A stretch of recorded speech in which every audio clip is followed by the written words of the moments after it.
क्या आप जानते हैं, कुछ घर ऐसे होते हैं जहां मां लक्ष्मी कभी प्रवेश नहीं करती। हाँ, कुछ छोटी छोटी गलतियां ऐसी होती हैं जो लक्ष्मी जी को घर से दूर कर देती हैं, और जब वो घर छोड़ देती हैं तो वहां बसता है दुख, दर्द और दरिद्रता का साया। आज हम जानेंगे वो कौन से काम हैं जो मां लक्ष्मी को नाराज कर देते हैं, और कैसे एक स्त्री के कर्म तय करते हैं कि घर में सुख रहेगा या गरीबी। बहुत ही पुराने समय की बात है। एक छोटे से गांव में कुछ ही घर थे। चारों ओर खेत, कच्ची गलियां और मिट्टी की महक। गांव के बीचों बीच घर था सेठ रामदयाल का। रामदयाल कोई बहुत बड़ा जमींदार नहीं था, लेकिन मेहनती और ईमानदार आदमी था। गांव में सब उसे इज्जत से सेठ जी कहते थे। उसका अनाज का छोटा सा व्यापार था जो धीरे धीरे चल निकला था। सुबह सूरज निकलते ही वो काम पर निकल पड़ता, और शाम को थक कर घर लौटता तो उसकी पत्नी सुशीलाबाई उसे दरवाजे पर मुस्कान के साथ स्वागत करती। सुशीलाबाई बहुत ही शांत और संयमी स्त्री थी। चेहरे पर हमेशा सादगी झलकती थी। माथे पर छोटी सी बिंदी, साड़ी का पल्ला सिर पर। वो मानती थी कि घर की असली शोभा उसके सोने चांदी से नहीं, बल्कि सफाई और सच्चे मन से होती है। हर सुबह सूरज से पहले उठकर वो आंगन बुहारती, तुलसी पर जल चढ़ाती और फिर चूल्हे में फैला दिया जलाती। उसकी यही दिनचर्या थी, सादगी में भक्ति, भक्ति में अनुशासन। गांव की औरतें अक्सर कहती, सेठानी के घर में तो मां लक्ष्मी खुद रहती हैं। रामदयाल और सुशीलाबाई का एक ही बेटा था, अर्जुन। अभी बस 20 साल का नौजवान, लेकिन संस्कारों में पला बढ़ा। अर्जुन दिन भर पिता के काम में हाथ बंटाता और रात को मां के पास बैठकर उनकी बातें सुनता। वो मां से कहता, अम्मा, जब आप तुलसी के पास दिया जलाती हैं ना, लगता है घर में सचमुच देवी उतर आई हैं। सुशीलाबाई मुस्कुरा देती और कहती, बेटा, देवी तो हर उस घर में रहती हैं जहां सफाई और श्रद्धा होती है।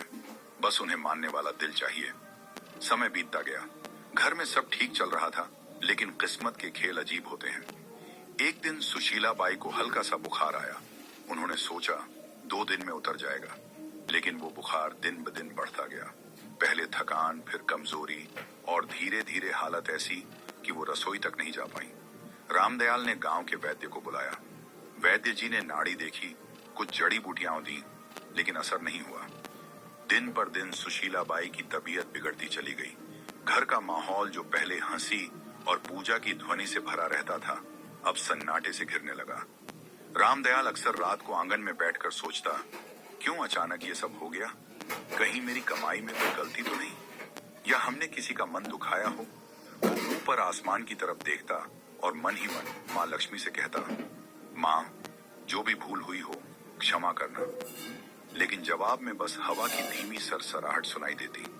अर्जुन हर पल मां के पास रहता, उनके लिए काढ़ा बनाता, सिर दबाता, और धीरे धीरे ये समझने लगा कि घर की नींव मां ही होती है। सुशीलाबाई के बीमार पड़ते ही घर का सारा क्रम बदल गया था। जो रसोई हमेशा चमकती थी, अब वैसी नहीं रही। सफाई में ढिलाई आने लगी। पूजा भी कभी होती, कभी नहीं। धीरे धीरे वो पवित्रता जो घर की पहचान थी, जैसे फीकी पड़ गई। एक रात जब सेठ अपनी पत्नी के सिरहाने बैठा था, उसने कहा, सुशीला, मैं सोच रहा हूं अब अर्जुन की शादी कर दूं। सुशीलाबाई ने धीरे से आंखें खोली। इतनी जल्दी? अभी तो वो बच्चा है। रामदयाल ने कहा, अब वो बच्चा नहीं रहा, घर को संभालने वाला समय आ गया है, और मैं चाहता हूं कि जब तक तुम हो, नई बहू को अपने हाथों से देख लो। ये कहते कहते उसकी आवाज भारी हो गई। सुशीलाबाई ने कुछ पल सोचा, फिर बोली, अगर तुम्हें लगता है कि यही सही है तो कर दो।